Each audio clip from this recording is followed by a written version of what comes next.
नमस्कार प्यारे बच्चों। तो प्यारे बच्चों, आज हम आपको बताएंगे ऑफ बाउ रूल, ऑफ बाउ नियम। मेरा प्रयास रहेगा कि मैं आपको ऑफ बाउ रूल अच्छे से समझा सकूं। हो सकता है यदि अभी तक आपने ऐसी कोई वीडियो देखी हो और आपको ऑफ बाउ रूल समझ में ना आया हो, तो मैं पूरा प्रयास करूंगा कि आज के बाद से आपको ऑफ बाउ रूल भूलेगा नहीं। तो चलिए शुरू करते हैं। ऑफ बाउ शब्द यहाँ पर लिखा है, तो ऑफ बाउ किसी वैज्ञानिक का नाम नहीं है। ऑफ बाउ एक जर्मन वर्ड है जिसका अर्थ होता है रचना करना या निर्माण करना। अर्थात यह सिद्धांत एक प्रकार से है निर्माण करने वाला सिद्धांत।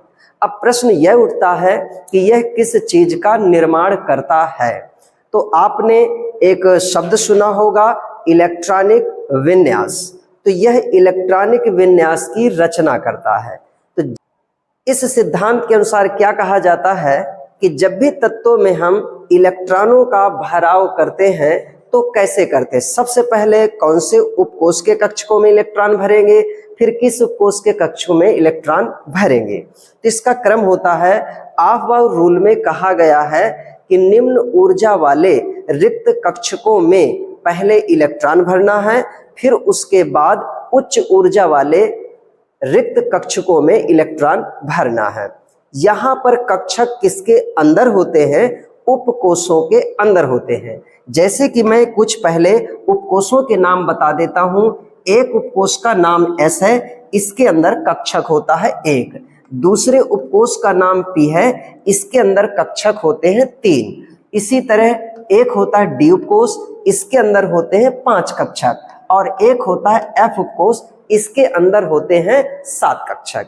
वर्तमान समय में हमारे पास 118 तत्व हैं आवर्त सारणी में जो उपस्थित हैं। इन तत्वों का इलेक्ट्रॉनिक विन्यास करने के लिए हमें अभी तक फिलहाल इतने ही उपकोषों की आवश्यकता पड़ती है। तो आज मैं आपको इतने उपकोषों के बारे में ही इलेक्ट्रॉनिक विन्यास करना सिखाऊंगा। तो कैसे? तो चलिए सबसे पहले समझ लेते हैं कि किस कक्षा में यानी किस सेल में कितने उपकोष को हम सबसेल भी कहते हैं, किसमें कितने सबसेल या उपकोष होते हैं। तो यहाँ पर मान लेते हैं मैं लिखता हूं पहली कक्षा। पहली कक्षा में एक उपकोष होता है जिसका नाम होता है S। इसी तरह दूसरी कक्षा में 2 उपकोष होते हैं, एक का नाम S और दूसरे का नाम P।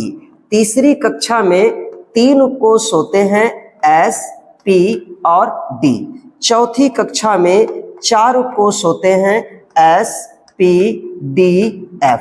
अब आपके मन में ये सवाल आ गया कि हमको सर ये बात समझ में आ गई कि जितनी कक्षा है उतने ही उपकोष होते हैं। ये बात बिल्कुल सही है कि आप पहली कक्षा में 1 उपकोष, दूसरी में 2 उपकोष, तीसरी में 3 उपकोष, चौथी में 4 उपकोष।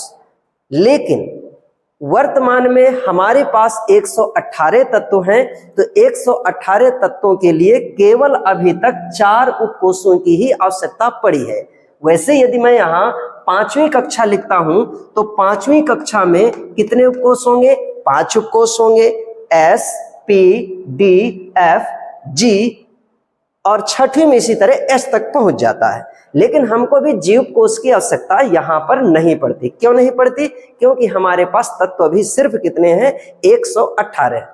तो हम जितने भी इसके बाद पढ़ेंगे उसमें से S, P, D, F यहीं तक ही हमारे ये सब कंप्लीट हो जाएंगे। तो सर आप हमको ये बताइए कि इलेक्ट्रॉनिक विन्यास करते समय ये हम इनका उपकोषों का हम क्रम कैसे रखें। तो चलिए शुरू करते हैं। सबसे पहले हम लिखते हैं 1s। इसका मतलब है कि पहले इलेक्ट्रॉन किस में भरा जाएगा? 1s में भरा जाएगा। फिर इसके बाद आता है आपका 2s और फिर आता है 2p। आपको मालूम है कि मैंने पहले ही बताया था कि पहली कक्षा में 1 उपकोष होता है, दूसरी कक्षा में 2 उपकोष होते हैं, ये कंप्लीट हो गए। जबकि तीसरी कक्षा में 3 उपकोष होते हैं, एक का नाम S, एक का नाम P, एक का नाम D। तो अब चलिए इनको कैसे लिखते हैं। तो यहाँ पर हम लिखते हैं 3s और 3p। यहां तक आपको मुझे नहीं लगता कि किसी को दिक्कत होगी। आप इस तरह भी पढ़ सकते हैं 1s 2s 2p 3s 3p। Again 1s 2s 2p 3s 3p। अब यहां तक किसी भी प्रकार के रूल की आवश्यकता नहीं है। अब मैं आगे आपको बताता हूं एक उदाहरण। नवरात्रि के समय में आपने देखा होगा कि सड़कों में बहुत ज्यादा भीड़ होती है। उस भीड़ को काबू करने के लिए पुलिस लगाई जाती है। तो जो पुलिस होती है वो जैसे भीड़ को देखती है तो ये कहती है कि आगे बढ़ो, यहाँ खड़े मत हो। तो वही स्थिति आप यहां मान लीजिए कि पी का मतलब समझ लीजिए पुलिस। तो पुलिस का काम क्या है? वो कहेगी आगे बढ़ो, और आगे बढ़ो का मतलब क्या होता है? हमें अगली कक्षा में पहुंचना है। वर्तमान में कौन सी कक्षा चल रही है? तीसरी। तो अगली कक्षा कौन सी होगी? चौथी। तो हम यहाँ पर आगे बढ़ो मतलब लिख देंगे चौथी कक्षा। प्रत्येक कक्षा का पहला उपकोष होता है एस, तो आप यहाँ पर लिख देंगे एस। अब चूंकि आप घूमने जब जा रहे थे तो अकेले तो थे नहीं, आपके साथ और भी कुछ फ्रेंड थे, लेकिन उस समय पुलिस ने कह दिया कि आगे बढ़ो और आप आगे चले गए। अचानक बाद में आपको याद आता है कि हमारे कुछ फ्रेंड पीछे रह गए हैं, भीड़ के कारण वो हमारे साथ नहीं आ पाए, पीछे रह गए। तो अब आपको यहां से क्या करना है? जैसे ही पुलिस आ जाए और पुलिस ने कहा जैसे आप यहां पर चौथी कक्षा में पहुंचे हैं, जैसे आप यहां चौथी कक्षा में पहुंचे हैं तो प्रत्येक उपकोष अपने पहले मुड़ करके देखेगा। तो अपने एक अंक पीछे मुड़ करके देखता है और इसको क्या दिखाई दिया? तीसरे का पी दिखाई दिया। अब आपका एक साथी रह गया, कौन सा? तीसरी कक्षा में एस पी डी थे, लेकिन हमने अभी कहां तक लिखा है? पी तक लिखा है। तो कौन सा साथी रह गया? डी। तो हम यहां लिखेंगे तीसरे का डी। अब हमारा साथी यहां पर आ गया। प्रत्येक उपकोष अपने पीछे मुड़ करके देखेगा। तीसरे का डी भी पीछे मुड़ करके देखता है। इसको क्या दिखाई दे रहा है? 4 का एस। तो जैसे 4 का एस है तो 4 में कौन कौन से साथी होते हैं? S P D F. लेकिन अब आपको क्या करना है? 4 का जो दूसरा साथी पी है, एक बार में एक उपकोष को उठाकर आगे ले आना है। तो 4 का एस तक तो हो गया है, अब 4 का क्या ले आएंगे? 4p। अब आपको ये देखने में लग रहा है कि भाई पी तो फिर से आगे, पुलिस फिर से आ गई। तो जैसे पुलिस आती है तो पुलिस क्या कहती है? आगे बढ़ो। लेकिन आपके मन में सवाल आ रहा है कि अभी तो चौथी कक्षा पूरी हुई नहीं है। फिर भी कोई बात नहीं है, नहीं पूरी हुई है ना होने दीजिए। जैसे पुलिस आ जाए तो आपको आगे बढ़ना है। चौथे में कौन कौन से हैं? एस भी है, पी भी है, डी भी है और एफ भी है, लेकिन अभी ये अधूरा है। कोई बात नहीं, जब पुलिस आ गई है तो आपको आगे बढ़ना है। तो आगे बढ़ेंगे तो क्या करेंगे? अभी तक चौथी कक्षा चल रही है, अब आपको लिख देना यहां पर 5वीं कक्षा। प्रत्येक कक्षा का पहला उपकोष बेटा क्या होता है? एस होता है, तो आपने 5s लिख दिया। अब 5s भी अपने पीछे मुड़ कर देखेगा कि मेरे कोई फ्रेंड रह तो नहीं गए हैं। तो बताओ इसके कौन से फ्रेंड रह गए हैं? 4 का पी आपका हो गया है। 4 में अभी कौन कौन बचा है? डी बचा है, एफ बचा है, लेकिन एक बार में एक को ही उठा के लाना है। तो 4 का पी हो गया है, 4 का कौन सा लाएंगे? डी को उठा के ले आएंगे। हो गया, हमने डी रख दिया। अब ये 4d भी पीछे मुड़ कर देखेगा तो 4d को बेटा क्या दिखाई दे रहा है? आप कहें ये नहीं कहना कि 4d के पहले कुछ नहीं है, ठीक है? अच्छा, 4d को क्या दिखाई दे रहा है? 4d को क्या दिखाई दे रहा है? इसके पीछे देखेंगे तो आपको यहाँ पर 5s दिखाई दे रहा है। अब आप देखिए 5 का s हो चुका है तो 5 का क्या बचा? ये देखिए 4d है और 4d के पहले क्या दिखाई दे रहा है? 5s। तो 5 का s हो गया है। 5 के अब किस उपकोष का नंबर आ गया है? तो आप कहोगे s के बाद आता है p, तो आपने लिख दिया 5p। लेकिन फिर भी वही समस्या आ गई, फिर से पुलिस आ गई। तो जैसे पुलिस आती है तो आपको नई कक्षा लिखना है। अब नई कक्षा कौन सी होगी? 6 होगी। किसी भी कक्षा का पहला उपकोष क्या होता है? s होता है, तो आपने यहां पर लिख दिया s। अभी तक तो मैं एक ही रूल पढ़ाया और एक ही रूल से हमारा अभी तक ये चला, क्या कि अपने पीछे मुड़ करके देना। पुलिस आ गई और अपने पीछे मुड़ करके देखना है और बचे हुए साथी में से एक साथी को उठाकर बार बार लाना है। यही चल रहा था। अब दूसरा रूल समझिए। जैसे 6वीं कक्षा आ जाती है तो 2 अंक पीछे देखना है।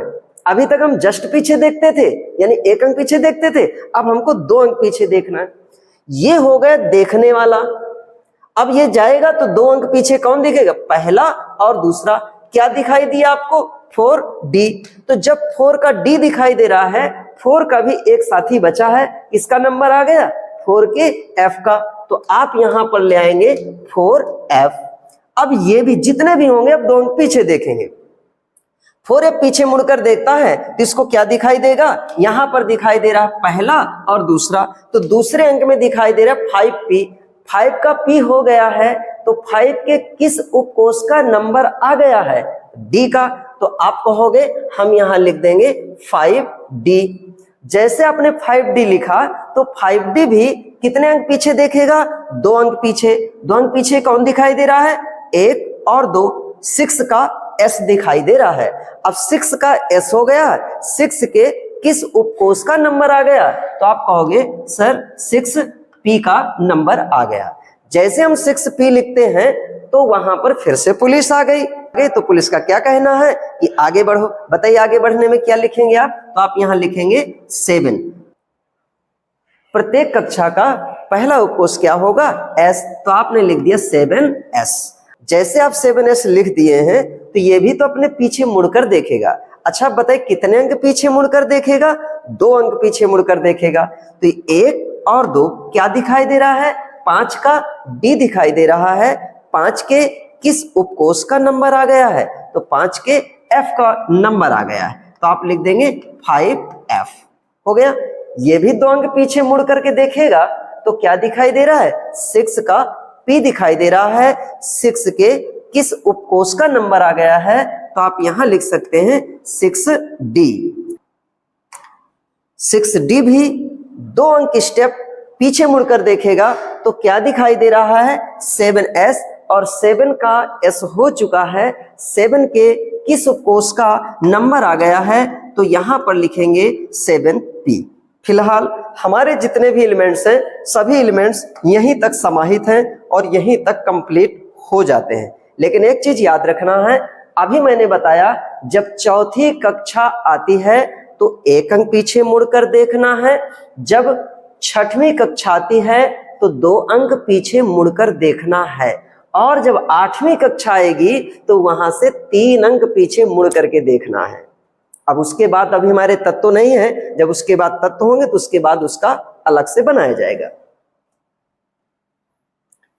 अब इसी को मैं एक बार आपसे बनवा करके दिखाता हूं, मेरे साथ आपको भी बनाना है और आपको बताना है। चलिए सबसे पहले हमने क्या किया था?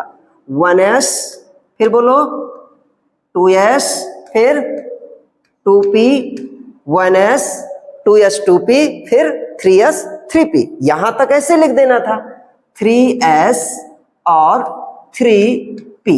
फिर मैंने क्या बोला था कि पुलिस आ गई है तो पुलिस आने पर आगे बढ़ना है। आगे का मतलब है हमको यहां चौथी कक्षा लिखना है। प्रत्येक कक्षा का पहला उपकोष S हो गया।